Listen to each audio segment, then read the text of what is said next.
After weeks of strength, the US markets hit a pause button. The S&P 500 closed slightly lower by just 0.39%, and the Nasdaq 100 slipped by 0.6%, showing some signs of hesitation near critical technical levels. Volatility is creeping up. Sentiment is still in the greed zone, and the macro signals are shifting. Is this just a consolidation or something more? As always, remember, technical analysis is just a tool, not a promise. No outcome is guaranteed. Use risk management and discretion before acting. US Index Performance Overview. Let us begin with the performance overview of the indices from the US stock market. The S&P 500 ended week down by 0.39%, while Nasdaq 100 lost 0.6%. Relatively smaller moves, but they signal market indecision. The biggest underperformer, the Dow Jones Industrial Average, which dropped by 1.32%, that tells us the broader risk sentiment weakened slightly, especially in legacy and cyclical sectors. One thing to note, both S&P 500 and Nasdaq 100 are still trading above 125-day simple moving averages, which technically keeps them in bullish structure. But the price is struggling to break out from the zones that we have already marked in the previous weeks. In short, trend is still intact, but momentum is cooling, and that's where the sentiments starts to matter. Global market recap. What about the global cruise? In Europe, UK's FTSE 100 was flat, up 0.14%, while Germany's DAX dropped sharply by 3.24%, following a bearish gap down opening. That's a red flag from the Europe's strongest index, but it could be a mere pullback in markup phase. In Asia, the picture was mixed. Nikkei 225 in Japan was marginally up by 0.25%. Hang Seng rallied by 0.42%, but Nifty 50 closed weak, down 1.14%, showing weakness in India. Overall, the global markets lacked a clear direction, and that uncertainty is feeding into the US markets too. So while there is no panic, there is definitely hesitation across regions. Sentiment breakdown. Fear and Greed Index, PCR and VIX. Now let's talk about what traders are feeling. The Fear and Greed Index for S&P 500 is sitting at 60, firmly in the greed zone. This remains unchanged from the last week. So the surface level optimism still remains strong. But there is a contradiction.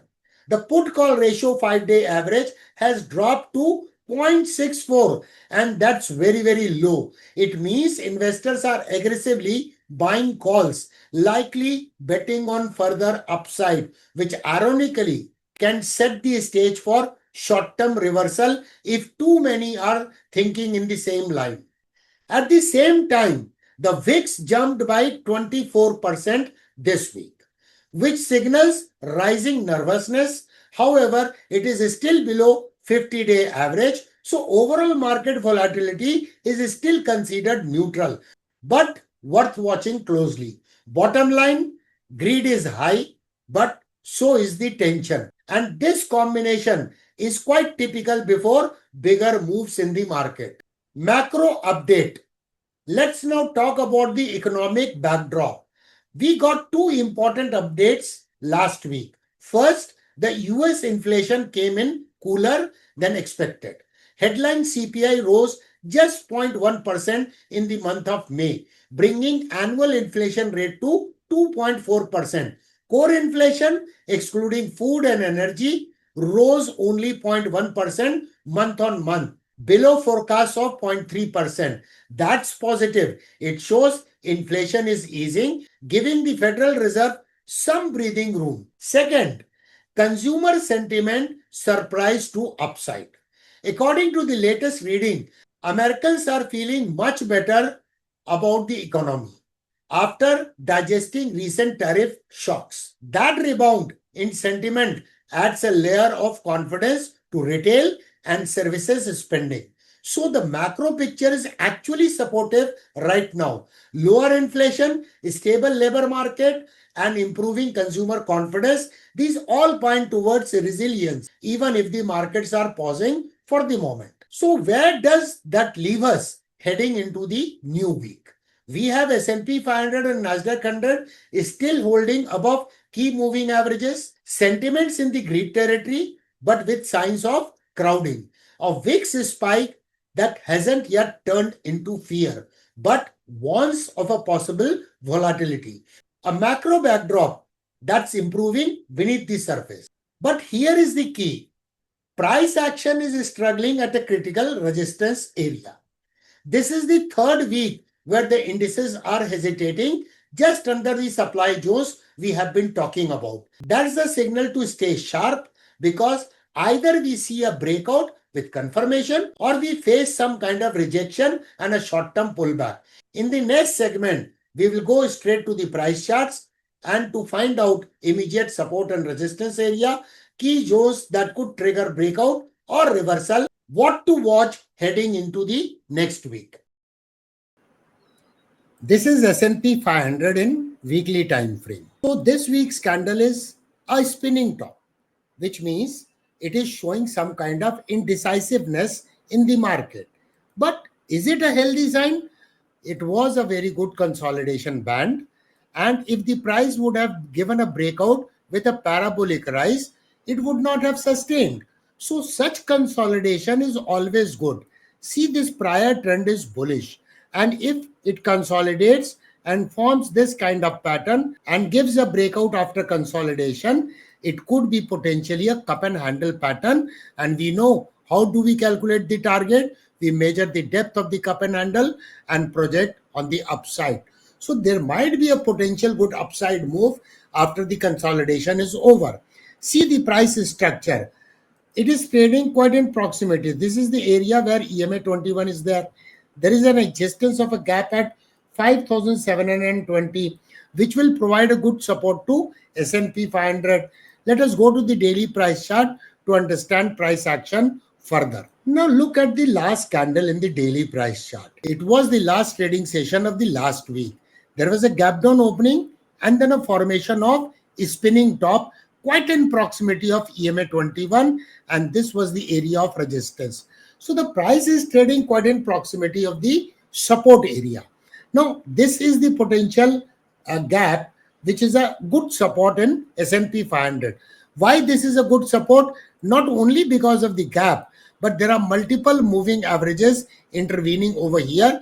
SMA 200, SMA 233, EMA 55. So many moving averages will provide a kind of dynamic support to the S&P 500. So it may form some kind of consolidation here before it gives a breakout. The only thing is sometimes the correction could be a little deeper. This is the price chart of Nasdaq 100 in daily time frame. Similar kind of structure can be seen. This was the area of resistance where the price is losing some kind of momentum. But look at the last candle of the last trading session in the last week. There is a gap down opening, and what kind of candle it is? It is an inverted hammer kind of candlestick pattern, quite in proximity of this resistance area, in the proximity of EMA 21 and volume weighted moving average. If it consolidates over here and then gives a breakout, that breakout would be potentially a healthy breakout, and this is also quite a deeper cup and handle pattern is coming. So let us see when it gives a breakout. Nobody can predict the market, but we can only do the proper analysis to have an edge in the market. Here too, there is an existence of a gap over here at 20,249. So it is a good support, and above it, there are multiple moving averages similar to S&P 500 like SMA 144, EMA 55, SMA 200. So a bunch of confluence over here suggesting that this is a very strong support area in Nasdaq 100. Sometimes such consolidation in the market, like we have seen on the price chart, quite in vicinity of the neckline in Nasdaq 100 and S&P 500, might indicate the healthy upcoming move in the market. Just imagine If after a consolidation, if neckline gets broken out and the prices start trading above it, there might be potentially a very big upside move.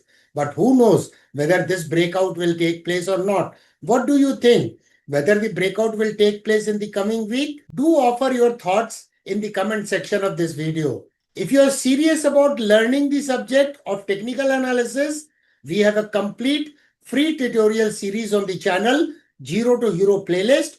Watch from there because learning never stops with DK Sinha.